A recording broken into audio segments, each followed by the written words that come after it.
Welcome to the life of a pregnant fly. My name is Lucilia Cuprina, but you can call me Lucy or the Australian sheep blowfly. You probably already know who I am because I cost the Australian wool industry $173 million each year for fly strike.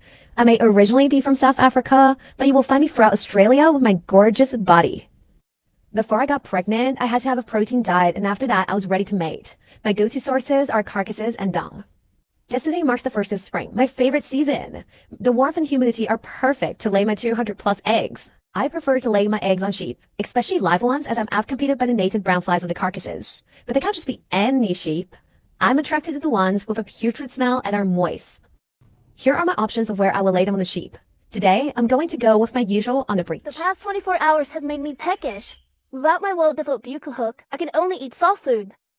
Thankfully, I can excrete and secrete tryptic and chymotryptic protease to initiate a wound and get my nutrition, and penetrate further into the dermis. 12 sleepless hours later. I can now finally mechanically macerate this tissue. And no, I'm not just gonna stop there. My protease degrades IgG and cleaves MHC class II molecules to limit the sheep's immune response. I'm also going to secrete ammonium, which causes high concentration of toxic non-iodized ammonia to reduce my enemies. You know, the neutrophils, eosinophils, lymphocytes, and goblins. Bad luck to the sheep if it also gets septicemia and toxemia from this. My cousin and better besties can thank me since I've built this perfect environment for them to thrive in later. Hey Mum Fam, it's your local shepherd, Brittany Shears, and I'm going to chit chat and update you on my farm because it's been a while. So this morning I noticed a foul smell and some odd behaviours like head turning and rump biting. And would you know it, it was Lucy. She's going to cost me so much money in treatment and prevention and then reduce the productivity of my sheep as well.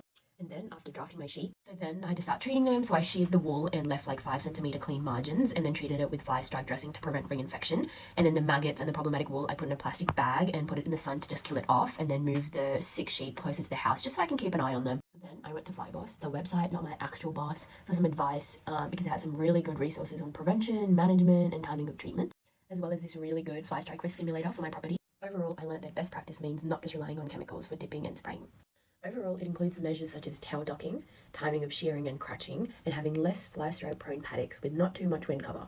It outlines long-term breeding plans that minimize susceptibility of sheep to fly strike.